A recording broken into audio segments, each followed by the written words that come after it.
If you're an HVAC technician and a call comes in, Grainger knows that you need a partner that helps you find the right product, fast and hassle-free. And you know that when the first problem of the day is a clanking blower motor, there's no need to break a sweat. With Grainger's easy-to-use website and product details, you're confident you'll soon have everything humming right along. Call 1-800-GRAINGER, click Grainger.com, or just stop by. Grainger, for the ones who get it done.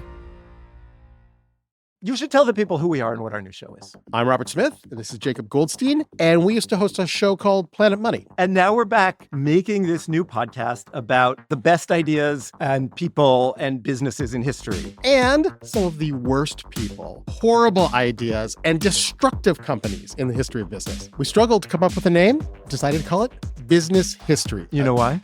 Why? Because it's a show about the history of business. Available everywhere you get your podcasts.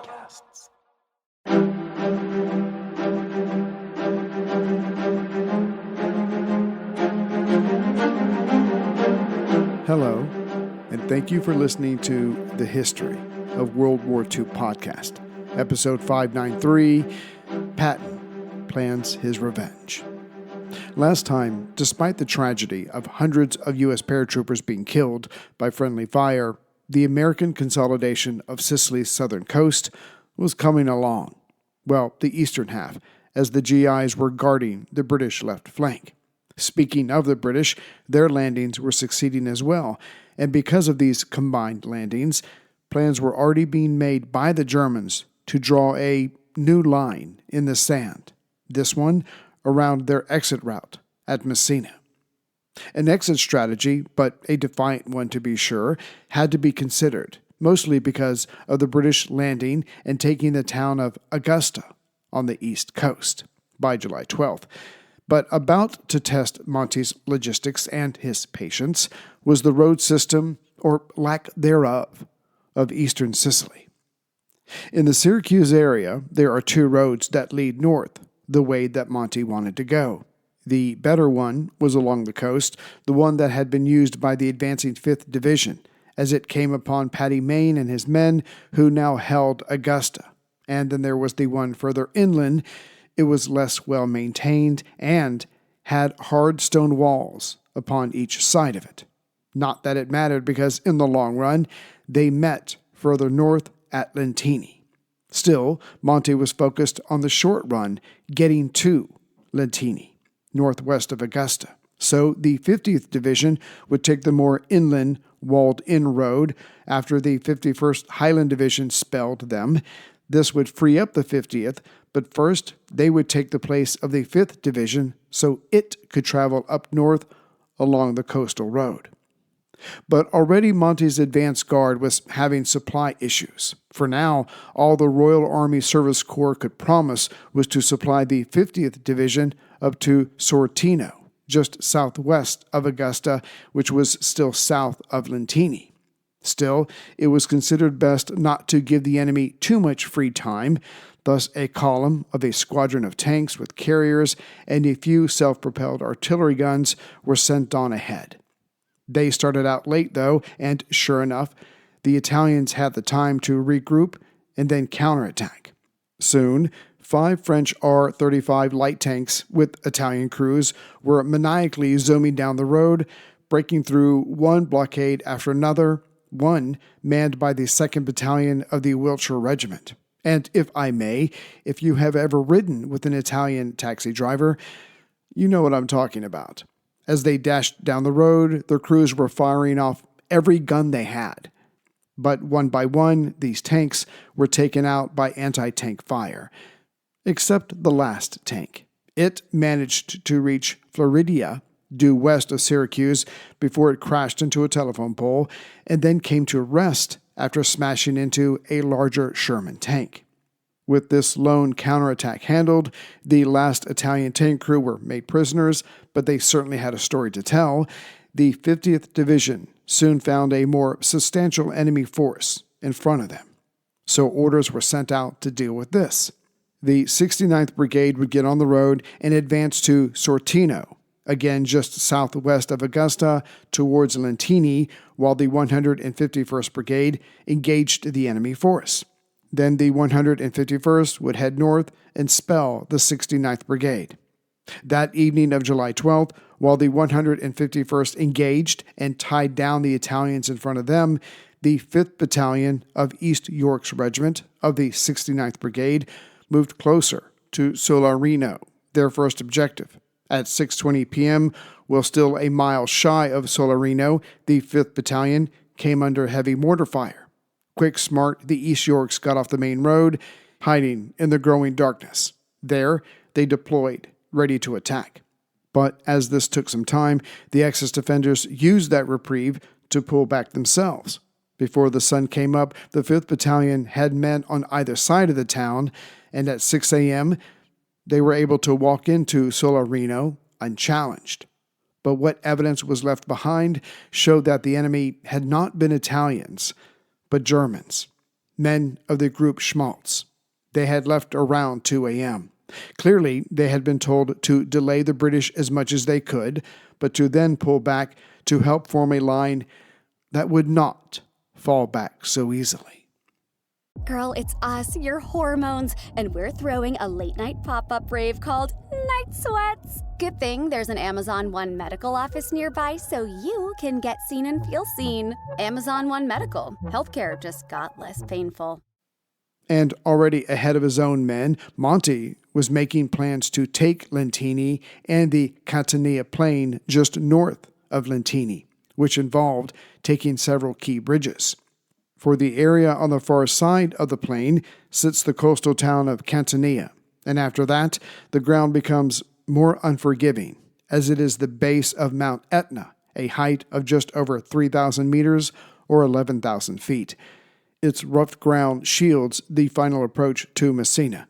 Thus, this stretch of Sicily's east coast needed to fall fast to Monty. In fact, it was at this point that the 50th Divisional Commander, Major General Sidney Kirkman, received his orders from Monty as to the advancement towards Catania.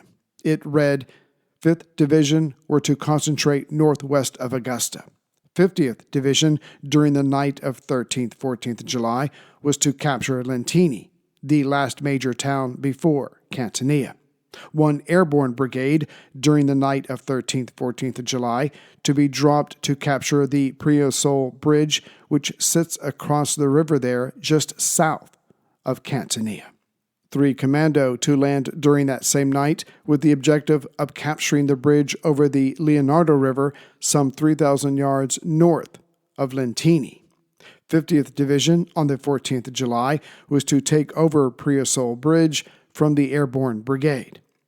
Monty, with these plans, much like what the U.S. Navy would do in the Pacific, was hoping to hop over enemy formations in his way with his commandos and his airborne troops, thus keeping the enemy reacting and not acting.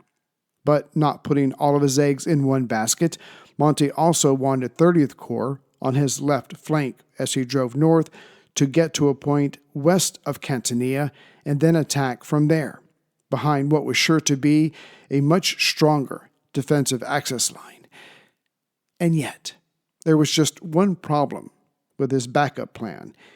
He would have to stab Patton in the back. The only road 30th Corps could use to cover Monty's left flank was Highway 124, which had already been assigned to the Americans.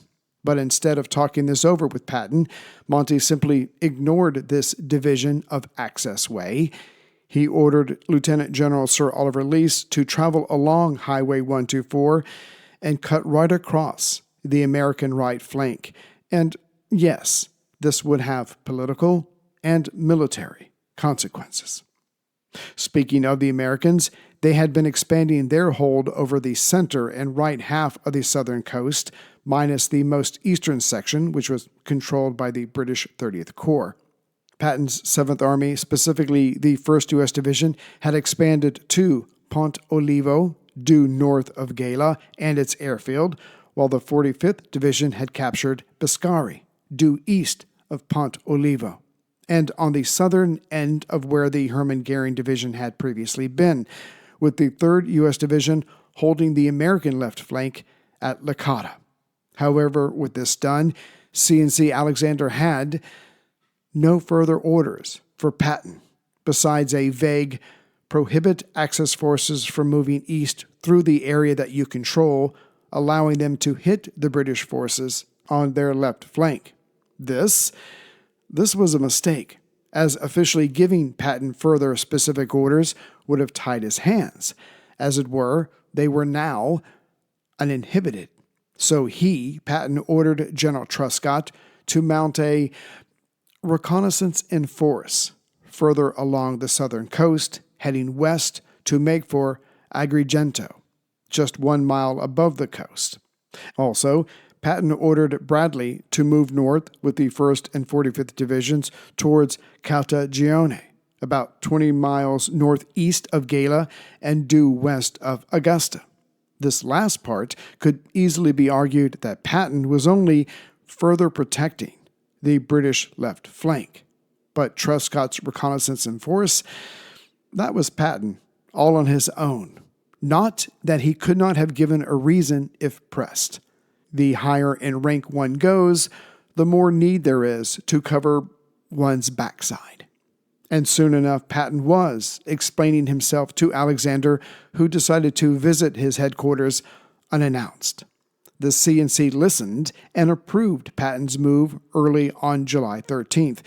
That is, he approved the taking of Agrigento and Porto Empedocle to the west, the coastal city just south of the former, as this would help the Americans with logistics.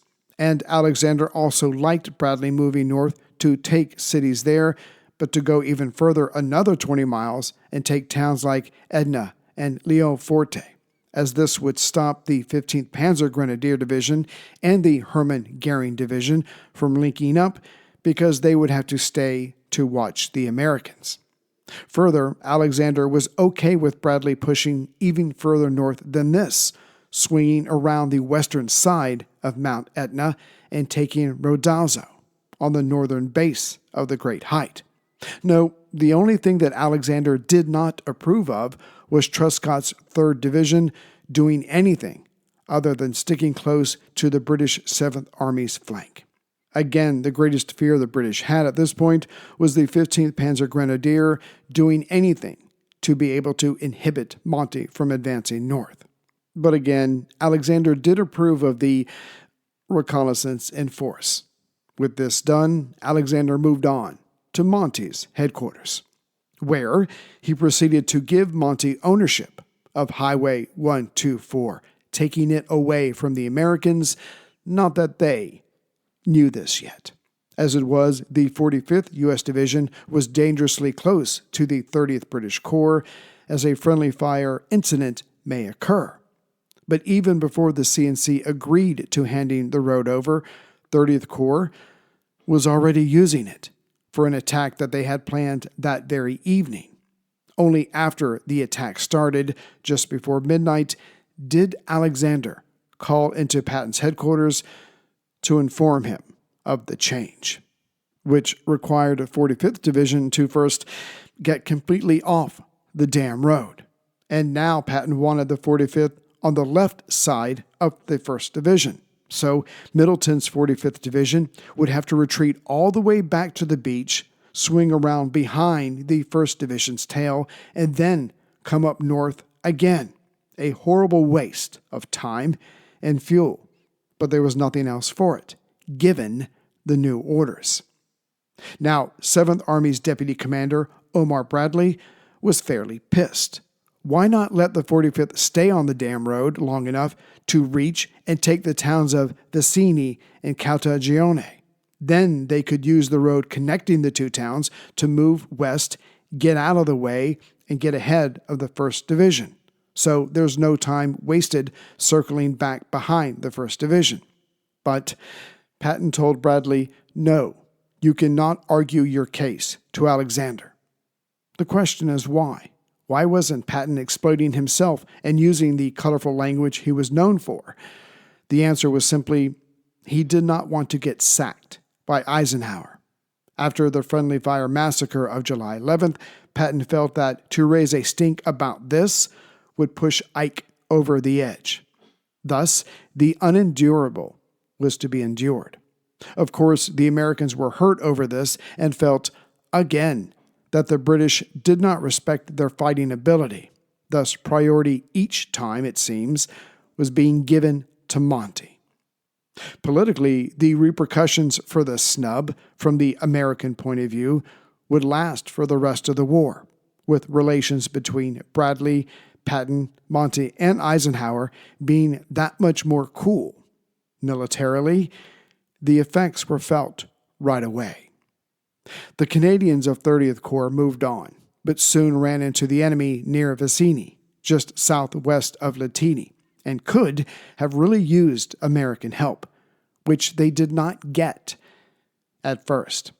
For one, the Americans closest to the 30th Corps were told not to fire within 2 miles of the road that they had just given up, just to be safe. On the other hand, Bradley was still smarting and did not agree with the road exchange. Thus, he was not chomping at the bit to help. But to the credit of more local American commanders, when they found out that the Canadians were meeting resistance, they jumped to it. With the 45th U.S. Division complying and pulling back, the Hermann Goering Division was now free to move east and check Monty. Further, the 15th Panzer Grenadier was also now free to move east. This would have been harder had Bradley been able to move his men north as planned.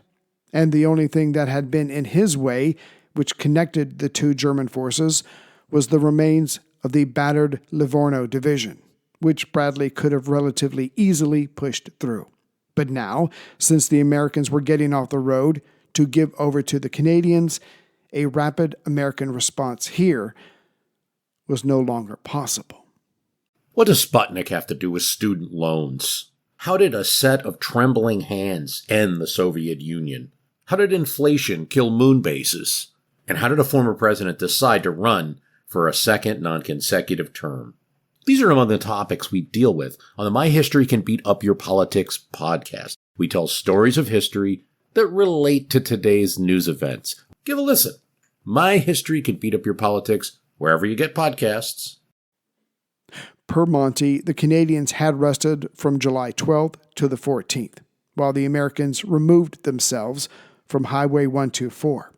Then the 1st Canadian moved to Caltagirone, while the 51st Highland Division took Vicini by July 15th, which allowed them to keep guarding the left flank of the 13th Corps.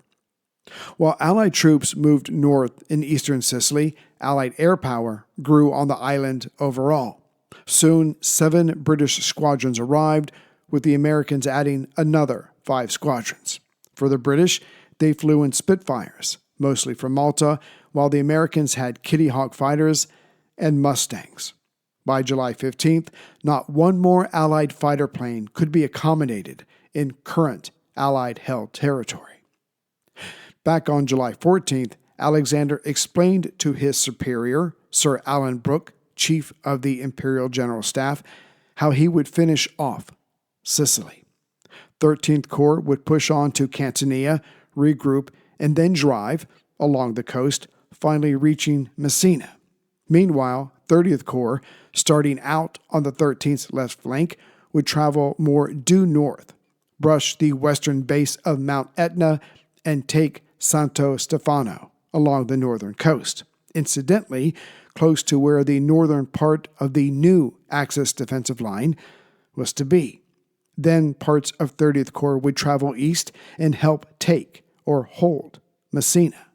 After the 30th Corps reached the northern coast, then Patton's 7th Army would be allowed to drive on to Palermo and Trapani, the former on the northern west coast, the latter, Trapani, literally on the northwest coast.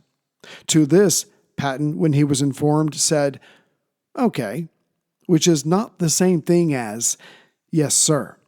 For on that same day, Patton went to Trescott's headquarters and spoke about taking Porto Empedocle, but first to take the more inland Agrigento. That had to be taken to cover the northern flank. From Patton on down, as word spread, the Americans were feeling some kind of way as the world watched the British divide Sicily in half, partially by using Highway 124, thank you very much, and then going for Messina, which was to make it safe for the Americans to then move out, as the strongest Axis forces would be around Messina. To this, Patton sought to restore American pride and his own by not waiting to take Palermo, the largest city on the island. That had to be good for some propaganda. To be clear, Palermo would have fallen anyway once Messina was taken, but this was Patton, not exactly the sit-around-and-wait kind of guy. And since Alexander had approved his reconnaissance in force to head west, Patton now said, "Yes, sir." That it was to be more than that, well, it's easier to ask for forgiveness than it is permission. With General Truscott sent on his way, Patton was preparing his next move, which needed a rearranging of his 7th Army. Dividing his forces into 2 corps, there was now to be a 2nd U.S. Corps under General Omar Bradley of the 1st and 45th Divisions. The other corps, named the Provisional Corps, was to be led by his Deputy Army Commander, Major General Jeffrey T. Keyes. This would consist of the 3rd U.S. Division after Agrigento was taken, the 82nd Airborne Division, and those parts of the 2nd U.S. Armored Division that were currently on the island. Bradley was to push on north to Caltanista, northeast of Licata, by some 30 miles, and then continue north until he, Bradley, reached the north coast. Why divide the island a second time? Well, it was to set up Patton's future moves. Meanwhile, Keyes was to take his Provisional Corps and make for Palermo. With the stage set, Patton appeared unannounced at Alexander's headquarters in North Africa on July 17th. Having bitten his tongue when Highway 124 was taken from him and his, and not questioning Monty's mother's virtue as he wanted to, Patton was hoping to be granted some leeway, especially if Alexander did not fully know what he was being asked to agree to. Patton pointed out, trying to keep the smile off his face, that Monty was having trouble crossing the Catania Plain, what with 2 German forces now in his way, and 30th Corps wasn't having it any better. This latter was mostly attributed to the inadequate road system. Still, it served Axis purposes. Alexander approved the Americans' plan, i.e., Bradley's drive north to Termini along the north coast, about 15 miles east of Palermo, while the rest of 7th Army cleared out western Sicily of Axis forces. But it's what Patton did not say that would be revealed later. First, he completely left off the subject of Palermo, a city he was determined to take. Nor did he mention using the solid northern coastal road to drive east all the way to Messina, a road that was supposed to be used by 30th Corps. Turnabout is fair play, nor did Patton mention that he wanted to reach Messina first. Thus Alexander, not knowing of Patton's further ambitions, but perhaps feeling that he had given Monty his head so he could only do the same for the Americans, agreed. Then again, there was one more question for Patton to consider. Would blatantly lying to a superior officer be grounds for Ikes to finally remove Patton? The answer turned out to be quite the reverse. While Patton was humbly putting his request to Alexander in Tunis, Ike's liaison with the 7th Army, General Lucas, was talking to Ike about some of Patton's plan, making sure it was okay with the big man. It was more than okay. Ike told Lucas to tell Patton, for God's sakes, stand up to Alexander, and if Patton did not, then Ike would sack him for that. Patton now had the only approval he really needed. The Americans were circling the wagons. Greetings, everyone, from Central Virginia. So, yeah, I'm sorry this is coming out late on a Friday, but the family took a short trip to New York. Never been there before. That was cool. You should definitely check it out. Took in a Broadway show. That was cool. Anyways, so we'll be back to a regular schedule now. Anyways, I would like to thank the latest members for coming aboard and supporting the show. Charles Walsh, from Texas, and Louis Berman from Ambler, Pennsylvania. So thank you very much, gentlemen. As far as donations, let's see here. Chad Reinhardt, 1. That's a cool name. 2, I think Chad has donated before. So if that's true, Chad, doubly thank you. And then there was a donation from Daniel Arnold. So thank you very much for that. And of course, then there's my executive producer, Andrew Grossman from Astoria, New York. Thank you very much, Mr. Grossman. So, all's fair in love and war, right? So Patton had something done to him. Being the type of person he's going to try to get back his own. And if they can be less than forthright with him, and in this case, I'm talking about Monty, not Alexander, turnabout's fair play. So we'll see what happens next. But first, he's got to take all those cities in the West before the Americans can drive to the East. Take care, everyone.